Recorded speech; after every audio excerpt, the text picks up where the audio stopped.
Hello दोस्तों, मैं रिजवान स्वागत करता हूं आपके अपने चैनल जस्ट ऑल अबाउट पर। दोस्तों, आज हम देखने वाले हैं सलार और केजीएफ के बीच में क्या कोई रिश्ता है, कोई लिंक है क्या, इनके बीच में कोई कनेक्शन है। तो यही फाइंड आउट करेंगे और देखेंगे कि क्या वाकई में वैसे अगर देखा जाए दोनों के डायरेक्टर दोनों के सेम हैं, प्रशांत नील। मूवी की दोनों की थीम बिल्कुल सेम है, सिमिलर है, बिल्कुल सिमिलर, बिल्कुल डिट्टो। जैसे एक बार को तो ऐसा भी लगा कैरेक्टर हटा दिए जाए और वो ला दिए तो तुम्हें फील वही आएगा कि केजीएफ है। लेकिन एक्चुअल में हालांकि ये सलार में दिखाया नहीं गया है कि ऐसा कुछ, लेकिन फाइंड आउट करते हैं कि वाकई में कोई रिश्ता है या कोई लिंक है। तो चलिए शुरू करते हैं, आप भी मेरे साथ देखिए। चलिए शुरू करते हैं।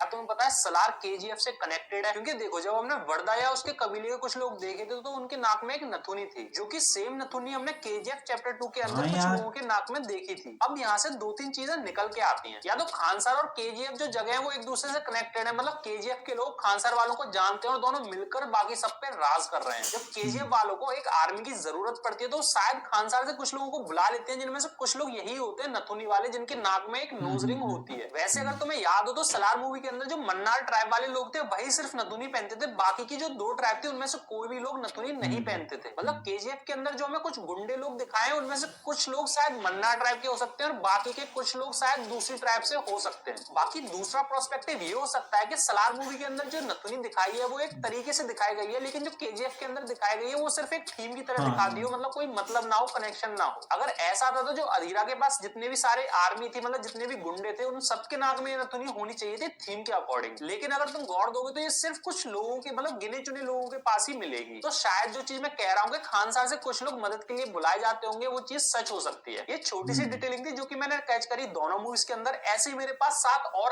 अलग अलग थ्योरीज हैं जो कि पूरा का पूरा कनेक्शन मिला के रख देती है केजीएफ और सलार का। सबसे पहले आते हैं सबसे विवादित टॉपिक पर, special thanks to rocking star Yash. तो मानोगे नहीं, मैं गया था फर्स्ट डे फर्स्ट शो देखने सलार का। अब मूवी चली, शुरू में ही लिखा आ गया special thanks to rocking star Yash. भाई साहब जो चीखें निकली अंदर से, और उसके बाद जो मैंने गालियां दी एडिटर को कि भाई इस चीज को मूवी की एंडिंग में ही डाल देते। अब मूवी देखी, मजा आया, वेट किया जिसका वो नहीं आया। मूवी खत्म हो गई, लाइट्स ऑन हो गई, लेकिन सबके सब बैठे हुए हैं इस उम्मीद में कि भाई पोस्ट क्रेडिट सीन के नाम पे कुछ तो दिखा दो। ये सलार मूवी की एंडिंग उसी गर्लफ्रेंड की तरह निकली जो कि काट के चली गई। अब ये तो नहीं बात की बात, लेकिन भाई डायरेक्टर ने रॉकिंग स्टार यस को स्पेशल थैंक्स क्यों दिया, जबकि वो हमें मूवी के अंदर देखने को भी नहीं मिला। अब यहाँ से दो चीजें निकल के आ रही है। जैसा मुझे कमेंट के अंदर आप लोगों ने बताया कि सलार की जो सारी हाइप है वो केजीएफ और यश की वजह से बनी है, इसीलिए उसे स्पेशल थैंक्स दिया गया। अब एक बात तो ये है, लेकिन दूसरी बात ये है कि सलार मूवी के अंदर कुछ सीन्स थे फ्लैशबैक वाले जिसमें रॉकिंग स्टार यश को दिखाया गया था, लेकिन वो फाइनल ड्राफ्ट में कट कर दिए गए। इसके अलावा उड़ती खबर ये भी आ रही है कि इसमें जो टाइमलाइन दिखाई गई है वो जानबूझ के अलग दिखाई है, मतलब आगे की दिखाई गई है। पहले ये बिल्कुल सेम होने वाली थी केजीएफ से। अब ऐसा उन्होंने क्यों किया ये तो वही जाने। वैसे तुम्हें क्या लगता है स्पेशल थैंक्स उन्होंने क्यों दिया होगा? वैसे इसका जवाब शायद मेरी अगली थ्योरीज में तुम्हें मिल भी जाए। अब सेकंड थ्योरी यहाँ से ये आ रही है कि जो सलार के अंदर हमने श्रुति हसन डार्लिंग का बाप देखा था वो सेम आदमी है जो कि केजीएफ चैप्टर 2 में रामिका सेन का इंटरव्यू ले रहा था। ऐसा मैं नहीं कह रहा, लोग कह रहे हैं। वैसे गौर देने वाली बात तो ये है भाई, क्योंकि अगर ये वही बंदा हुआ जो कि हो भी सकता है तो भाई ये मेन लीड हो सकती है। और वैसे भी सलार मूवी के अंदर इस बंदे के पीछे बहुत लोग पड़े हुए थे ऑलरेडी। लेकिन ये जो एज डिफरेंस है इसको कहां ले जाओ, क्योंकि 2017 में हमें इस आदमी को सलार मूवी के अंदर दिखाया गया था, और जबकि वही केजीएफ के अंदर जो टाइमलाइन थी वो 1985 से पहले की थी। बस यही चीज है जो इन थ्योरीज को थोड़ा सा अलग कर देती है। इसके बाद है थ्योरी नंबर 3, जिसमें कवि ये कहना चाहते हैं कि जो राज मन्नार था और जो रॉकी भाई था उन दोनों की जो टाइमलाइन थी वो बिल्कुल सेम थी। तो क्या रॉकी और राज मन्नार का कभी आमना सामना हुआ होगा? तो देखो सलार मूवी के अंदर क्लियरली बताया था कि जो भारत के अंदर इलीगल काम हो रहे थे उसमें खानसार का परसेंटेज पहले से फिक्स था, और अपना रॉकी भाई तो ऑलरेडी इलीगल माइनिंग कर रहा था केजीएफ के अंदर, तो क्या वो भी परसेंटेज देता था खानसार को? अगर ऐसा होगा तो रॉकी को ऑलरेडी खानसार के बारे में पता लग गया होगा, और जैसा हमें पता है रॉकी सारी दुनिया पे राज करना चाहता था हमेशा से। तो क्या इसी वजह से रॉकी और राज मन्नार आमने सामने आए होंगे, या फिर ऐसा हो सकता है केजीएफ और खानसार मिलकर दहशत फैला रहे होंगे पूरे भारतवर्ष में, क्योंकि उनका मेन काम ही दहशत फैलाना था। अब नेक्स्ट थ्योरी है देवा और उसकी माँ की। क्या हमें केजीएफ के अंदर जो फरमान दिखाया गया था वो सेम था जो हमें देवा दिखाया गया सलार के अंदर? क्योंकि सलार के अंदर हमने देखा था देवा की माँ देवा को गाँव-गाँव लेके घूमी थी उसको बचाने के लिए। तो क्या वो केजीएफ के अंदर भी गए थे छिपके रहने के लिए? क्योंकि अगर तुम गौर से देखोगे जो फरमान और देवा है उनकी दोनों की जो माँ है वो बिल्कुल सेम दिखती है, और दिखेंगी भी क्यों नहीं भाई, सेम ही एक्ट्रेस है। तो क्या फरमान और देवा सेम है? तो इसका जवाब है बिल्कुल नहीं। और ऐसा मैं इसलिए कह रहा हूँ क्योंकि केजीएफ की स्टोरी 1985 से बहुत पहले की, और जो हमें सलार के अंदर जो देवा की स्टोरी शुरू दिखाई गई है वो 1985 से दिखाई गई है। तो वो बच्चा फरमान कैसे हो सकता है, क्योंकि 1985 में तो ऑलरेडी उस जगह को छोड़ के गए थे। और केजीएफ के अंदर जो बच्चा हमने देखा था फरमान, वो ऑलरेडी बड़ा था और वो 1985 से पहले से उसमें रह रहा था। तो ये तो भूल जाओ कि देवा ही फरमान है। थ्योरी नंबर 5 है सलार की एंडिंग को लेकर। इस थ्योरी में ये भी क्लियर हो जाएगा कि मूवी की स्टार्टिंग में special thanks to rocking star Yash क्यों लिखा आया था। तो सलार की एंडिंग में लिखा आया था सलार पार्ट 2 सोरंगा पर्वम। इसका मतलब समझ रहे हो कि हमें सलार पार्ट 2 के अंदर मोस्टली सोरंगा की कहानी सुनाई जाएगी। मतलब 1985 से पहले की स्टोरी, मतलब कि रॉकी भाई की स्टोरी यहाँ से कनेक्ट हो सकती है। इसलिए शायद पार्ट 2 के अंदर हमें most probably rocking star yes का कैमियो देखने को मिल सकता है। अब सोचो फर्स्ट डे फर्स्ट शो गए हो तुम सलार का पार्ट 2 देखने, आधी मूवी निकल चुकी है और अचानक तुम्हें एक आवाज सुनाई देती है, और वो आवाज होती है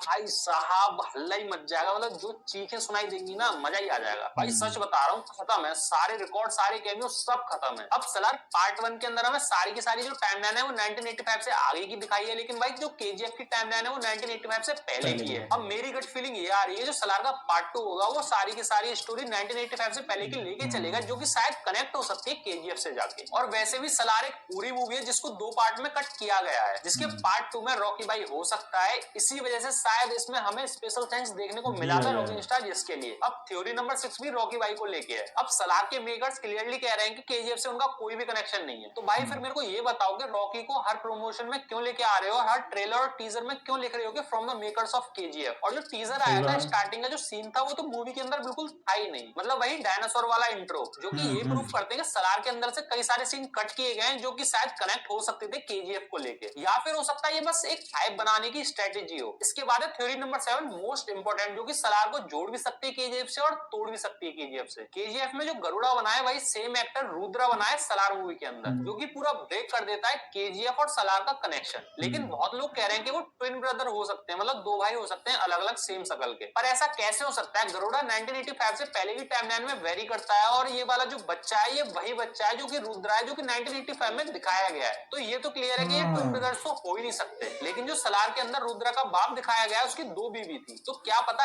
एक बीवी गरुड़ा की गर्लफ्रेंड हो जो कि प्रेग्नेंट हो गरुड़ा से, और ये चीज किसी को पता ना हो, और वो चाहती हो कि मेरा बेटा खानसार का किंग बने, इसीलिए शायद उसने ये बात छिपाई हो। और इस चीज को रखने के लिए शायद रुद्रा भी पूरी की पूरी प्लानिंग बनाता है कि वो किंग कैसे बने। क्योंकि हमें रुद्रा की बैक स्टोरी इतनी नहीं दिखाई गई है कि भाई उसके साथ क्या था, उसका पीछे बैकग्राउंड क्या था। यार कहीं मैं कुछ ज्यादा ही तो नहीं सोच रहा, क्या पता कोई कनेक्शन हो ही ना और हम वैसे पागल बने जा रहे हो। वैसे तुम्हें क्या लगता है, कनेक्शन है भी या फिर नहीं? कमेंट में अपने ओपिनियन जरूर देके जाना। और भाई वीडियो अच्छी लगी हो तो इस वीडियो को एक लाइक जरूर दे देना, और इस चैनल को सब्सक्राइब कर लेना ऐसी थ्योरीज और हिडन टेल्स वाली वीडियोस देखने के लिए। तब तक के लिए मिलते हैं अगली किसी वीडियो में। Tata bye bye. क्या भाई आपने तो कहा था रॉकी देखने को मिलेगा सलार मूवी के अंदर, तो उसको ले जाओ भाई। मैं सच बता यार ये थ्योरी है, कुछ भी नहीं कह सकते इस बारे में। बाकी आप बताना क्या क्या आपका क्या थॉट है, क्या आपको लगता है कि एक्चुअल में कनेक्शन है इन दोनों के बीच में, या ऐसे ही ये थ्योरीज बनाई जा रही हैं? अगर आपको क्या लगता है आप अपना ओपिनियन दें कमेंट सेक्शन में। और यार मुझे लगता है हो भी सकता है, लेकिन कंफर्म नहीं कह सकते, क्योंकि मेकर्स जो है ना वो हर जगह उस क्या नाम है रॉकी को लेके जा रहे हैं, यश को लेके जा रहे हैं साथ में। चाहे टीज़र लो चाहे ट्रेलर लो, हर मतलब हर लॉन्चिंग टाइम पे टीज़र टाइम पे भी। तो आपको क्या लगता है गाइस, एक्चुअल में क्या कनेक्शन होगा वाकई में सलार और केजीएफ का? अगर आपको लगता है तो अपना ओपिनियन कमेंट सेक्शन में दें, कमेंट सेक्शन खुला हुआ है। जहाँ तक बात है इन दोनों की, अगर ये बात सही भी है कि उसको सिर्फ मार्केटिंग के लिए ही यश का शायद नाम यूज़ किया गया हो, फैलाने के लिए कि थैंक्स फॉर रॉकी को थैंक्स बोला गया है, स्पेशल थैंक्स, शायद उसी वो मार्केटिंग स्ट्रेटजी हो उनकी। अगर हो भी सकता है, कोई दिक्कत नहीं है इसमें। अगर आपको ये वीडियो सही लगी हो तो लाइक करें, शेयर करें, और मेरे चैनल को सब्सक्राइब करें। एंड ऐसे ही मुझसे जुड़े रहें। आने वाली अपडेट के लिए बेल आइकन ज़रूर दबा लें। चलिए बाय बाय।